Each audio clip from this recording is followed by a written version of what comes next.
Hey guys, welcome back to Sunset Storytime. We're going to read our next chapter of Harry Potter and the Sorcerer's Stone. We are on Chapter 6, The Journey from Platform 9 3/4. Alright. Harry's last month with the Dursleys wasn't fun. True, Dudley was now so scared of Harry he wouldn't stay in the same room, while Aunt Petunia and Uncle Vernon didn't shut Harry in his cupboard, force him to do anything, or shout at him. In fact, they didn't speak to him at all. Half terrified, half furious, they acted as though any chair with Harry in it was empty. Although this was an improvement in many ways, it did become a bit depressing after a while. Harry kept to his room, with his new owl for company. He had decided to call her Hedwig, a name he had found in A History of Magic. His school books were very interesting. He lay on his bed reading late into the night, Hedwig swooping in and out of the open window as she pleased. It was lucky that Aunt Petunia didn't come into Hoover anymore, because Hedwig kept bringing back dead mice. Every night before he went to sleep, Harry ticked off another day on the piece of paper he had pinned to the wall, counting down to September the 1st. On the last day of August, he thought he'd better speak to his aunt and uncle about getting to King's Cross Station the next day, so he went down to the living room where they were watching a quiz show on the television. He cleared his throat to let them know he was there, and Dudley screamed and ran from the room. Uncle Vernon? Uncle Vernon grunted to show he was listening. I need to be at King's Cross tomorrow to go to Hogwarts? Uncle Vernon grunted again. Would it be all right if you gave me a lift? Harry supposed that meant yes. Thank you. He was about to go back upstairs when Uncle Vernon actually spoke. Funny way to get to wizard school, the train. Magic carpets all got punctures, have they? Harry didn't say anything. Where is this school, anyway? I don't know, said Harry, realizing this for the first time. He pulled the ticket Hagrid had given him out of his pocket. I just take the train from platform 9 3/4 at 11 o'clock, he read. His aunt and uncle stared. Platform what? 9 3/4. Don't talk rubbish, said Uncle Vernon. There is no platform 9 3/4. It's on my ticket. Barking, said Uncle Vernon. Howling mad, the lot of them. Oh, you'll see. You wait. You just wait. All right, we'll take you to King's Cross. We're going up to London tomorrow anyway, or I wouldn't bother. Why are you going to London? Harry asked, trying to keep things friendly. Taking Dudley to the hospital, growled Uncle Vernon. Gotta have that ruddy tail removed before he goes to Smeltings. Harry woke at 5 o'clock the next morning and was too excited and nervous to go back to sleep. He got up and pulled on his jeans because he didn't want to walk to the station in his wizard's robes. He'd change on the train. He checked his Hogwarts list yet again to make sure he had everything he needed, saw that Hedwig was shut safely in her cage, and then paced the room, waiting for the Dursleys to get up. 2 hours later, Harry's huge, heavy trunk had been loaded into the Dursleys' car. Aunt Petunia had talked Dudley into sitting next to Harry, and they had set off. They reached King's Cross at 10:30. Uncle Vernon dumped Harry's trunk onto a trolley and wheeled it into the station for him. Harry thought this was strangely kind, until Uncle Vernon stopped dead, facing the platforms with a nasty grin on his face. Well, there you are, boy. Platform 9, Platform 10. Your platform should be somewhere in the middle, but they don't seem to have built it yet, do they? He was quite right, of course. There was a big plastic number 9 over one platform, and a big plastic number 10 over the one next to it, and in the middle, nothing at all. Have a good term, said Uncle Vernon with an even nastier smile. He left without another word. Harry turned and saw the Dursleys drive away. All 3 of them were laughing. Harry's mouth went rather dry. What on earth was he going to do? He was starting to attract a lot of funny looks because of Hedwig. He'd have to ask someone. He stopped a passing guard, but didn't dare mention platform 9 3/4. The guard had never heard of Hogwarts, and when Harry couldn't even tell him what part of the country it was in, he started to get annoyed, as though Harry was being stupid on purpose. Getting desperate, Harry asked for the train that left at 11 o'clock, but the guard said there wasn't one. In the end, the guard strode away, muttering about time wasters. Harry was now trying hard not to panic. According to the large clock over the arrivals board, he had 10 minutes left to get on the train to Hogwarts, and he had no idea how to do it. He was stranded in the middle of a station with a trunk he could hardly lift, a pocket full of wizard money, and a large owl. Hagrid must have forgotten to tell him something you had to do, like tapping the third brick on the left to get into Diagon Alley. He wondered if he should just get out his wand and start tapping the ticket box between platforms 9 and 10. At that moment, a group of people passed just behind him, and he caught a few words of what they were saying. "Packed with muggles, of course." Harry swung around. The speaker was a plump woman who was talking to 4 boys, all with flaming red hair. Each of them was pushing a trunk like Harry's in front of him, and they had an owl. Heart hammering, Harry pushed his trolley after them. They stopped, and so did he, just near enough to hear what they were saying. "Now, what's the platform number?" said the boy's mother. 9 3/4, piped a small girl, also red-headed, who was holding her hand. "Mom, can't I go?" "You're not old enough, Ginny. Now be quiet." "All right, Percy. You go first." What looked like the oldest boy marched toward platforms 9 and 10. Harry watched, careful not to blink in case he missed it. But just as the boy reached the divide between the 2 platforms, a large crowd of tourists came swarming in front of him, and by the time the last rucksack had cleared away, the boy had vanished. "All right, Fred, you next," the plump woman said. "I'm not Fred, I'm George," said the boy. "Honestly, woman, call yourself our mother. Can't you tell I'm George?" "Oh, sorry, George, dear." "Only joking. I am Fred," said the boy, and off he went. His twin called after him to hurry up, and he must have done, because a second later, he had gone. But how had he done it? Now the third brother was walking briskly toward the ticket barrier. He was almost there, and then quite suddenly, he wasn't anywhere. There was nothing else for it. "Excuse me," Harry said to the plump woman. "Hello, dear," she said. "First time at Hogwarts? Ron's new, too." She pointed at the last and youngest of her sons. He was tall, thin, and gangling, with freckles, big hands and feet, and a long nose. "Yes," said Harry. The thing is, I don't know how to get on the platform," she said kindly, and Harry nodded. "Ah, not to worry," she said. "All you have to do is walk straight at the barrier between platforms 9 and 10. Don't stop, and don't be scared you'll crash into it. That's very important. Best do it at a bit of a run if you're nervous. Go on. Go now, before Ron." Okay," said Harry. He pushed his trolley round and stared at the barrier. It looked very solid. He started to walk toward it. People jostled him on their way to platforms 9 and 10. Harry walked more quickly. He was going to smash right into that ticket box, and then he'd be in trouble. Leaning forward on his trolley, he broke into a heavy run. The barrier was coming nearer and nearer. He wouldn't be able to stop. The trolley was out of control. He was a foot away. He closed his eyes, ready for the crash. It didn't come.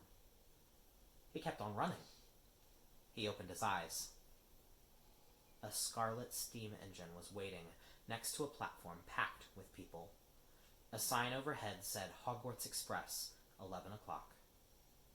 Harry looked behind him and saw a wrought iron archway where the ticket box had been, with the words platform 9 3/4 on it. He had done it. Smoke from the engine drifted over the heads of the chattering crowd, while cats of every color wound here and there between their legs. Owls hooted to each other in a disgruntled sort of way over the babble and the scraping of heavy trunks. The first few carriages were already packed with students, some hanging out of the window to talk to their families, some fighting over seats. Harry pushed his trolley off down the platform in search of an empty seat. He passed a round-faced boy who was saying, "Gran, I've lost my toad again." "Oh, Neville," he heard the old woman sigh. A boy with dreadlocks was surrounded by a small crowd.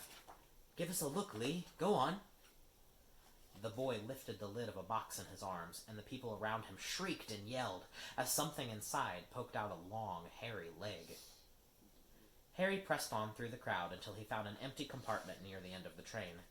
He put Hedwig inside first, and then started to shove and heave his trunk toward the train door. He tried to lift it up, but could hardly raise one end, and twice he dropped it painfully on his foot. "Want a hand?" It was one of the red-haired twins that he'd followed through the ticket box. "Yes, please," Harry panted. "Oi, Fred, come here and help." With the twins' help, Harry's trunk was at last tucked away in a corner of the compartment. "Thanks," said Harry, pushing his sweaty hair out of his eyes. "What's that?" said one of the twins suddenly, pointing at Harry's lightning scar. "Blimey," said the other twin. "Are you?" "He is," said the first twin. "Aren't you?" he added to Harry. "What?" said Harry. "Harry Potter," chorused the twins. "Oh, him," said Harry. I mean, yes, I am." The two boys gawped at him, and Harry felt himself going red. Then, to his relief, a voice came floating in through the train's open door. "Fred? George? Are you there?" Coming, Mum." With a last look at Harry, the twins hopped off the train. Harry sat down next to the window where, half hidden, he could watch the red-haired family on the platform and hear what they were saying.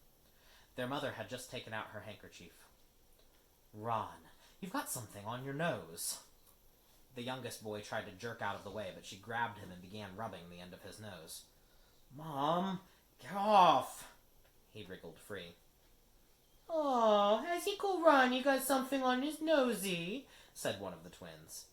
"Shut up," said Ron. "Where's Percy?" said their mother. "Oh, he's coming now." The oldest boy came striding into sight. He had already changed into his billowing black Hogwarts robes, and Harry noticed a shiny red and gold badge on his chest with the letter P on it. "Can't stay long, Mother," he said. "I'm up front. The prefects have got 2 compartments to themselves." "Oh, are you a prefect, Percy?" said one of the twins with an air of great surprise. "You should have said something. We had no idea."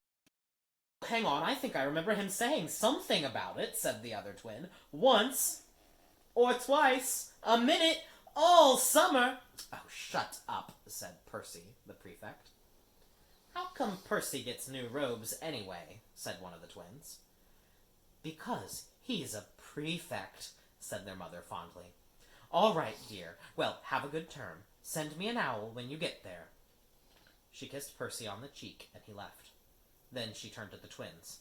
"Now, you two, this year you behave yourselves. If I get one more owl telling me you've blown up a toilet or..." "Blown up a toilet? We've never blown up a toilet." "Great idea, though. Thanks, Mum." "It's not funny. And look after Ron." "Oh, don't worry. Ickle Ronnikins is safe with us." "Shut up," said Ron again. He was almost as tall as the twins already, and his nose was still pink where his mother had rubbed it. Hey, Mum, guess what? Guess who we just met on the train?" Harry leaned back quickly so they couldn't see him looking. "You know the black-haired boy who was near us in the station? Know who he is?" "Who?" "Harry Potter." Harry heard the little girl's voice. "Oh, Mum, can't I go on the train and see him? Mum, oh, please." "You've already seen him, Ginny, and the poor boy isn't something you goggle at in a zoo." "Is he really, Fred? How do you know?" "Oh, I asked him. I saw his scar. It's really there. It's like lightning." "Poor dear. No wonder he was alone. I wondered. He was ever so polite when he asked how to get onto the platform." "Never mind that. Do you think he remembers what you-know-who looks like?" Their mother suddenly became very stern. "I forbid you to ask him, Fred. No, don't you dare. As though he needs reminding of that on his first day of school." "All right, keep your hair on." A whistle sounded. "Hurry up," their mother said, and the 3 boys clambered onto the train. They leant out the window for her to kiss them goodbye, and their younger sister began to cry. "Aw, don't, Jenny. We'll send you loads of owls." "Yeah, we'll send you a Hogwarts toilet seat." "George!" "Only joking, Mum." The train began to move. Harry saw the boy's mother waving, and their sister, half laughing, half crying, running to keep up with the train until it gathered too much speed. Then she fell back and waved. Harry watched the girl and her mother disappear as the train rounded the corner.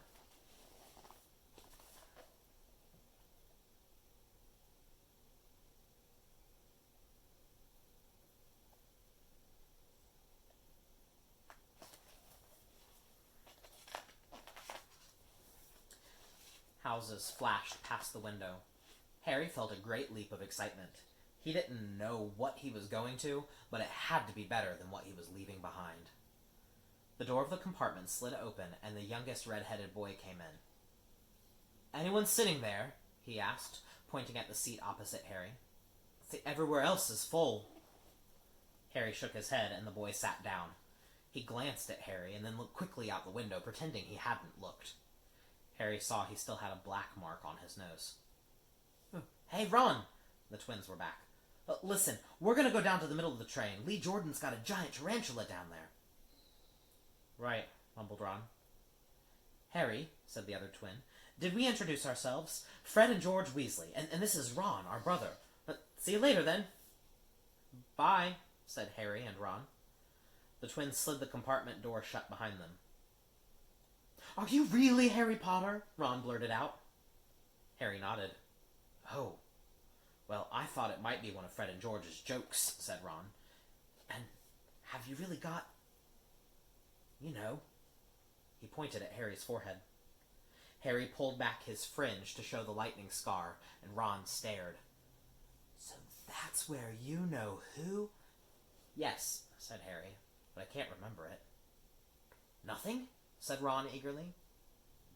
"Well, I remember a lot of green light, but nothing else." "Wow," said Ron. He sat and stared at Harry for a few moments, then, as though he had suddenly realized what he was doing, he looked quickly out the window again. "Are all your family wizards?" asked Harry, who found Ron just as interesting as Ron found him. Yes, I think so," said Ron. "I think Mum's got a second cousin who's an accountant, but we never talk about him." "So you must know loads of magic already." The Weasleys were clearly one of those old wizarding families the Pale Boy and Diagon Alley had talked about. "I heard you went to live with Muggles," said Ron. "What are they like?" "Horrible. Well, not all of them. My aunt and uncle and cousin are, though. Wish I had 3 wizard brothers." 5, said Ron. For some reason, he was looking gloomy.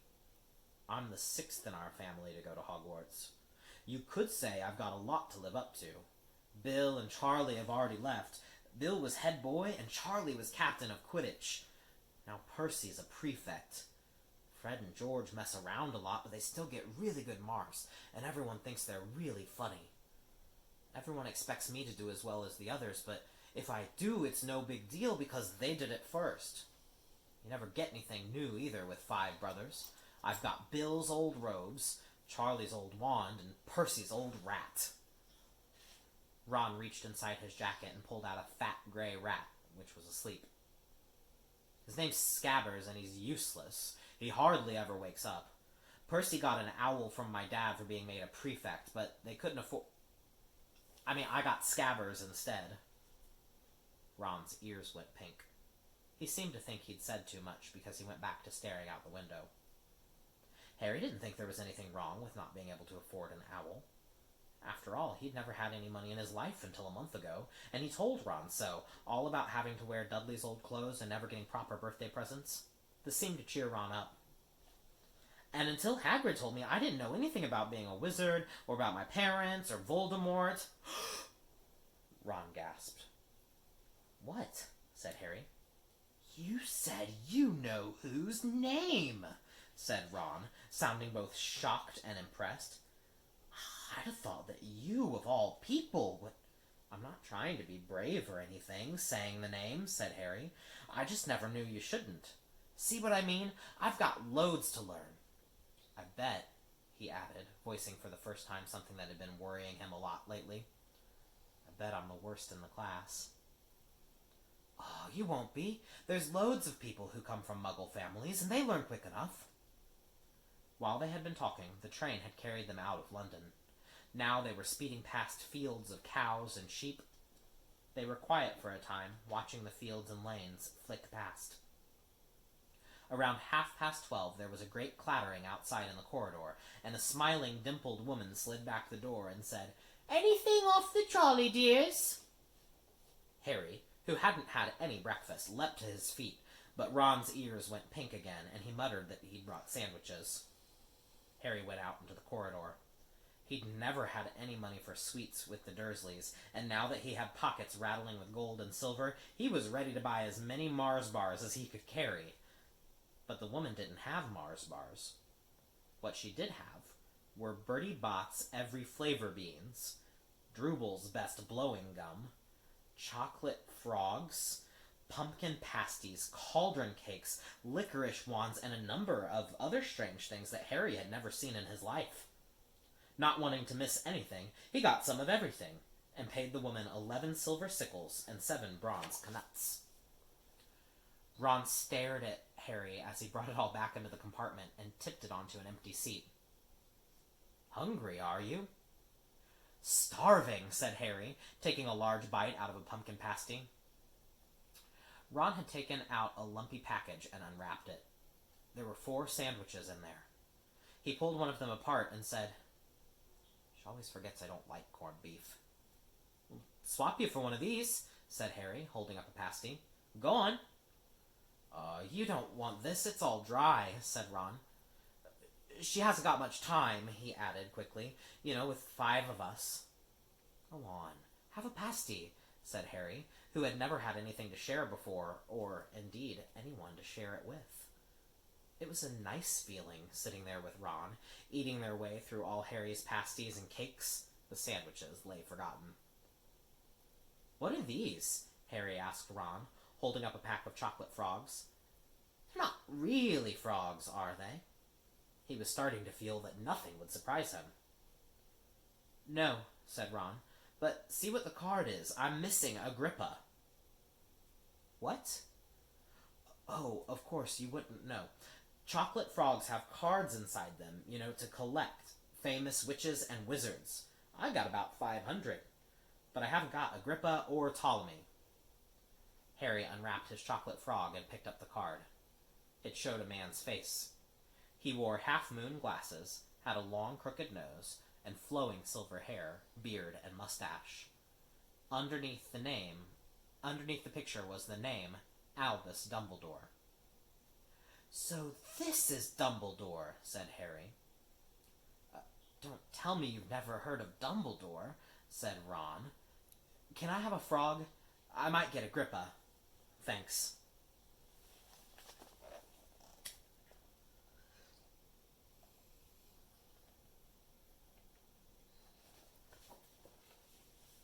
Harry turned his card over and read, "Albus Dumbledore, currently headmaster of Hogwarts.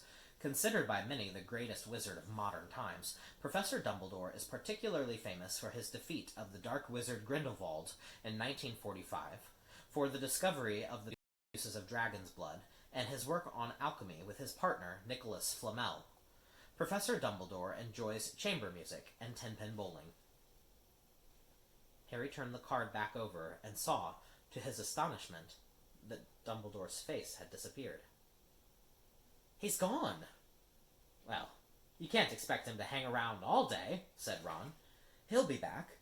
"Oh, no, I've got Morgana again, and I've got about 6 of her. Do you want it? You can start collecting." Ron's eyes strayed to the pile of chocolate frogs waiting to be unwrapped. "Help yourself," said Harry. "But in, the Muggle world, people just stay put in photos." "Do they? What, they don't move at all?" Ron sounded amazed. "Weird." Harry stared as Dumbledore sidled back into the picture on his card and gave him a small smile. Ron was more interested in eating the frogs than looking at the famous witches and wizard cards, but Harry couldn't keep his eyes off them. Soon, he had not only Dumbledore and Morgana, but Hengist of Woodcroft, Alberic Grunion, Circe, Paracelsus, and Merlin. He finally tore his eyes away from the druidess Cleodina, who was scratching her nose, to open a bag of Bertie Bott's every flavor beans.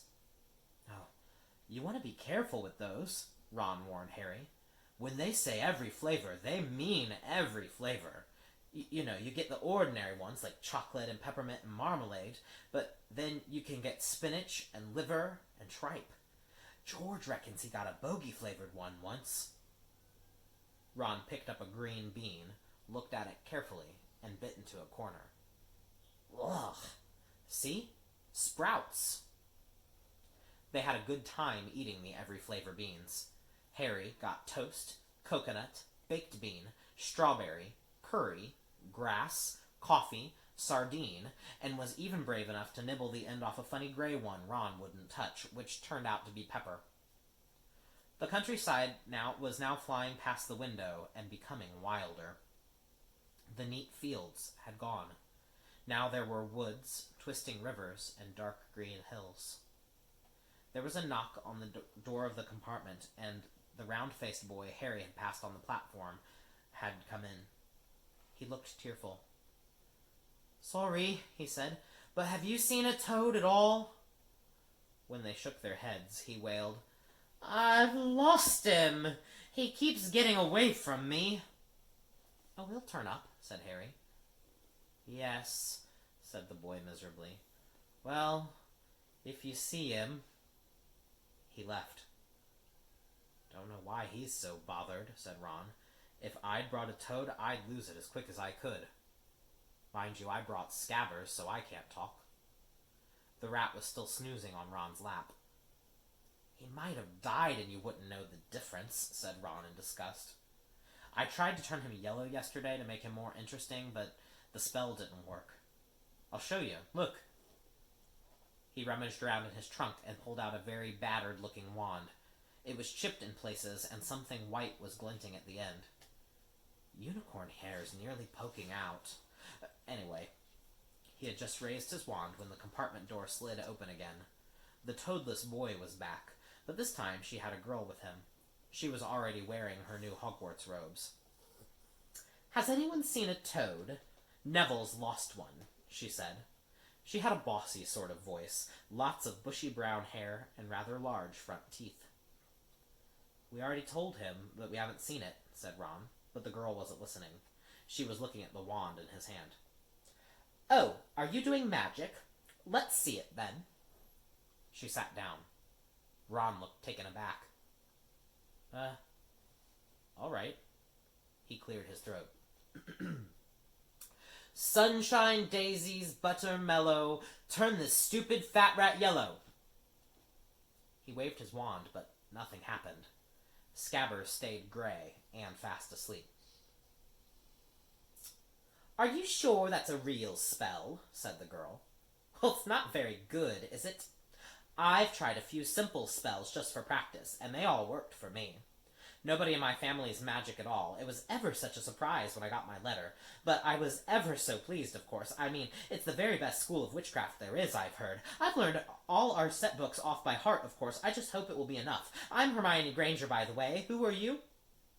She said all this very fast. Harry looked at Ron and was relieved to see his stunned face that he hadn't learned all the set books off by heart either. "I'm Ron Weasley," Ron muttered. "Harry Potter," said Harry.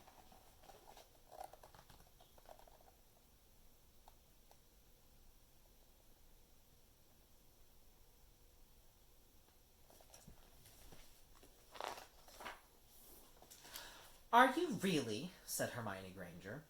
"I know all about you, of course. I got a few extra books for background reading, and you're in Modern Magical History, and The Rise and Fall of the Dark Arts, and Great Wizarding Events of the 20th Century.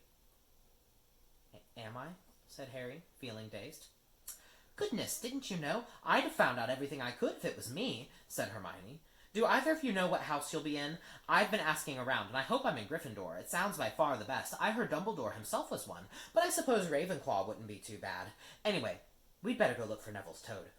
You two had better change, you know. I expect we'll be there soon. And she left, taking the toadless boy with her. Whatever house I'm in, I hope she's not in it, said Ron. He threw his wand back into his trunk. Stupid spell. George gave it to me. I bet he knew it was a dud. What house are your brothers in? Asked Harry. Gryffindor, said Ron. Gloom seemed to be settling on him again. Mom and Dad were in it too. I don't know what they'll say if I'm not. I don't suppose Ravenclaw would be too bad, but imagine if they put me in Slytherin. That's the house that you know who was in, right? Yeah, said Ron. He flopped back into his seat, looking depressed. You know, I think the ends of Scabbers' whiskers are a bit lighter, said Harry, trying to take Ron's mind off houses. So, what do your oldest brothers do now that they've left, anyway? Harry was wondering what a wizard did once he finished school. Charlie's in Romania studying dragons, and Bill's in Africa doing something for Gringotts, said Ron. Did you hear about Gringotts? It's been all over the Daily Prophet, but I don't suppose you get that with the Muggles. Someone tried to rob a high-security vault. Harry stared. Really? What happened to them? Nothing. That's why it's such big news. They haven't been caught. My dad said it must have been a powerful dark wizard to get round Gringotts, but they don't think they took anything. That's what's odd. Of course, everyone gets scared when something like this happens, in case you know who's behind it. Harry turned this news over in his mind. He was starting to get a prickle of fear every time you know who was mentioned. He supposed this was all part of entering the magical world, but it had been a lot more comfortable saying Voldemort without worrying. What's your Quidditch team? Ron asked. I don't know any, Harry confessed. What? Ron looked dumbfounded. Oh, you wait. It's the best game in the world. And he was off, explaining all about the 4 balls and the positions of the 7 players, describing famous games he'd been to with his brothers, and the broomstick he'd like to get if he had the money.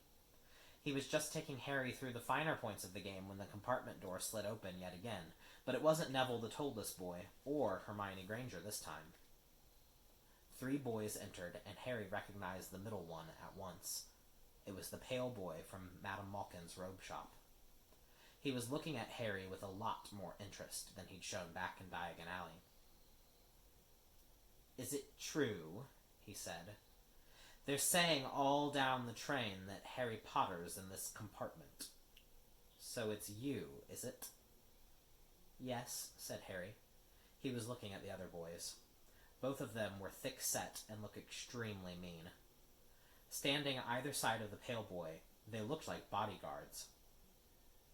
Oh, this is Crabbe and this is Goyle, said the pale boy carelessly, noticing where Harry was looking. And my name's Malfoy. Draco Malfoy.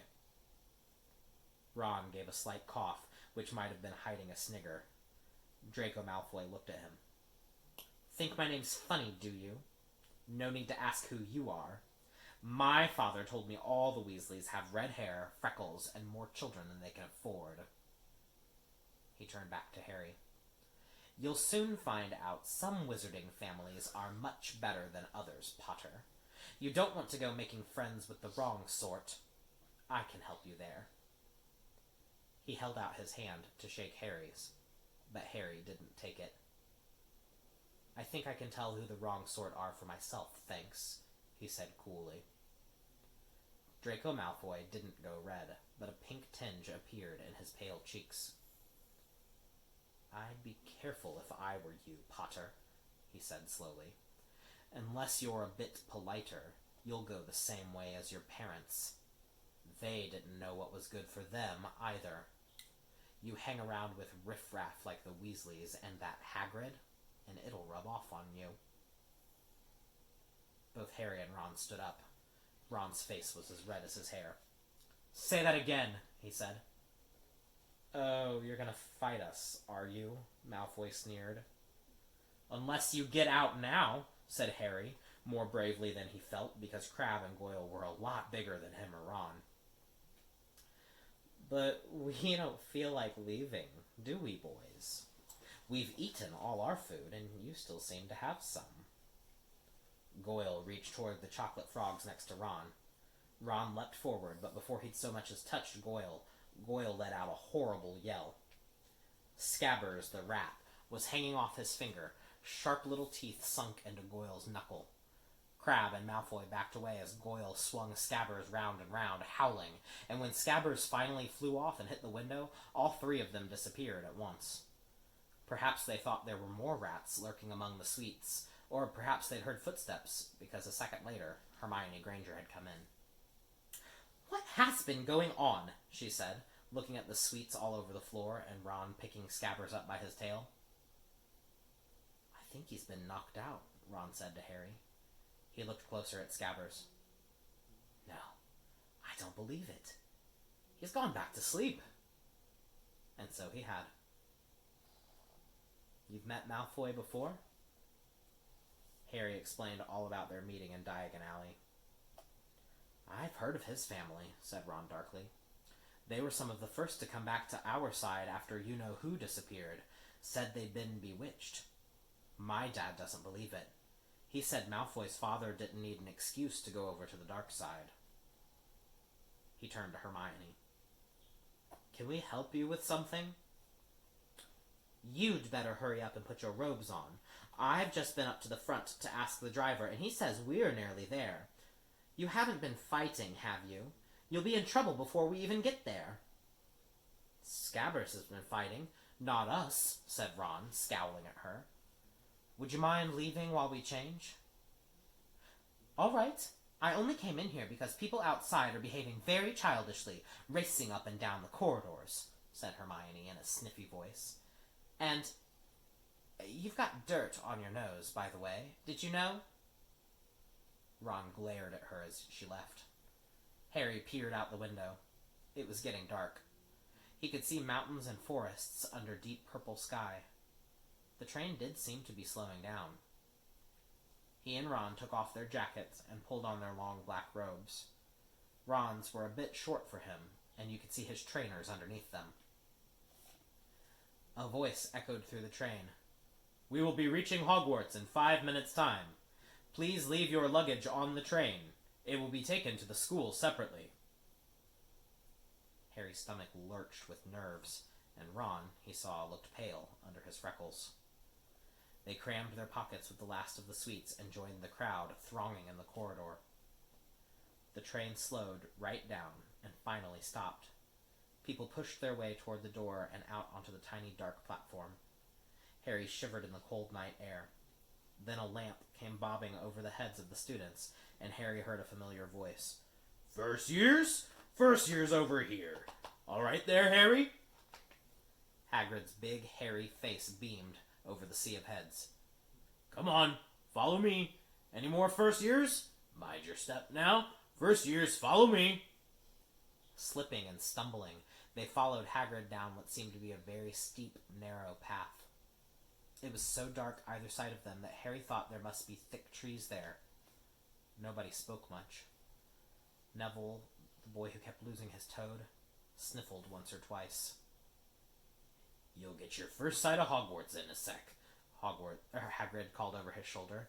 "Just round this bend here." There was a loud "ooh." The narrow path had opened suddenly onto the edge of a great black lake. Perched atop a high mountain on the other side, its windows sparkling in the starry sky, was a vast castle with many turrets and towers.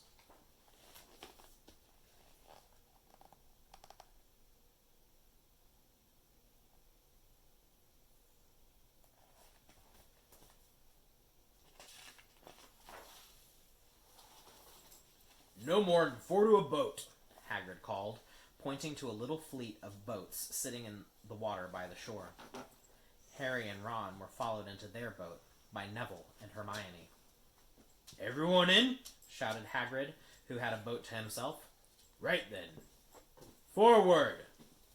And the fleet of little boats moved off all at once, gliding across the lake, which was as smooth as glass. Everyone was silent, staring up at the great castle overhead. It towered over them as they sailed nearer and nearer the cliff on which it stood. "Heads down!" yelled Hagrid as the first boats reached the cliff. They all bent their heads, and the little boats carried them through a curtain of ivy, which hid a wide opening in the cliff face. They were carried along a dark tunnel, which seemed to be taking them right underneath the castle, until they reached a kind of underground harbor where they clambered out onto rocks and pebbles. "Oi, you there, is this your toad?" said Hagrid, who was checking the boats as people climbed out of them. "Trevor!" cried Neville blissfully, holding out his hands. Then they clambered up a passageway in the rock after Hagrid's lamp, coming out at last onto smooth, damp grass right in the shadow of the castle. They walked up a flight of stone steps and crowded around the huge oak front door. "Everyone here? You there, still got your toad?" Hagrid raised a gigantic fist and knocked 3 times on the castle door. That is the end of that chapter. I'm excited to see you guys tomorrow. Remember to be reading on your own. I'm excited to hear about what you guys are reading. Thanks for joining me again. See you later.